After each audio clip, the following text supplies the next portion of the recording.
আজকের এই ভিডিওতে আমরা দেখব যে ডিটিএইচ রিচার্জ মোবাইল অ্যাপ্লিকেশানের ওয়ালেট টপ আপ কীভাবে করা হয়। আমরা দেখতে পাচ্ছি সর্বপ্রথম উপরে এই অপশানটাতে আমাদের ওয়ালেট ব্যালেন্স আছে 1025 টাকা। আপনারা যখন টাকা লোড করবেন বা রিফ্রেশ করবেন, এই যে মিডিলের এই অপশানটা আছে, এটা ক্লিক করলেই আপনাদের মোবাইল অ্যাপ্লিকেশানটা রিফ্রেশ হয়ে যাবে। এরপরে আমরা চলে আসবো অ্যাড মানি অপশানে। এই অপশানটাতে আমরা ক্লিক করব। ক্লিক করে আমরা অ্যামাউন্টের জায়গায় যত টাকা লোড করব সেই অ্যামাউন্টটা টাইপ করব। 500 টাকা লোড করার জন্য প্রথমে 500 টাকা টাইপ করে তারপর অ্যাড মানি অপশানে এই যে অপশানটা আছে এটাতে ক্লিক করবেন।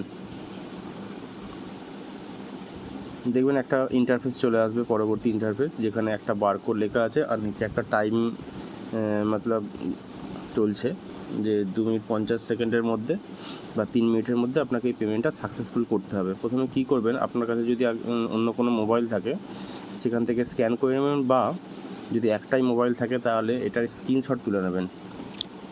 আমি স্ক্রিনশট তুলে নিলাম। এরপর যে কোনো ইউপিআই অ্যাপস আপনি ওপেন করবেন, ফোনপে, গুগল পে, পেটিএমের মধ্যে যে কোনো, আমি একটা পেটিএম ওপেন করে নিই। পেটিএম ওপেন করার পর এই যে স্ক্যান অপশানটা দেখছেন, এই অপশানটা এখানে ক্লিক করবেন। এরপর এই যে লেখা আছে স্ক্যান ফ্রম গ্যালারি, ওখানে ক্লিক করলে আপনাদের স্ক্রিনশটটা চলে আসবে।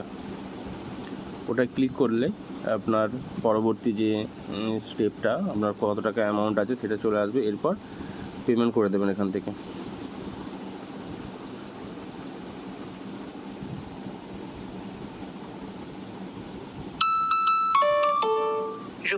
পেমেন্টটা সাকসেসফুল হয়ে গেলে আপনি যেখান থেকে স্ক্রিনশটটা তুলেছিলেন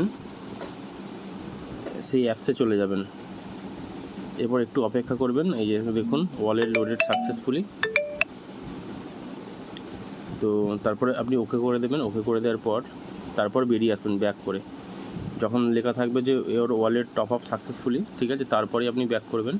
এরপরে দেখছেন আপনার এখানে যদি টাকাটা অ্যাড হয়ে যায় তো ভালো, না হলে এই যে অপশান রিফ্রেশ অপশানটা, এটাতে ক্লিক করলে আপনার টাকাটা অ্যাড হয়ে যাবে। ঠিক আছে, আশা করছি আর কোনো প্রবলেম হবে না টাকা লোড করতে। ধন্যবাদ।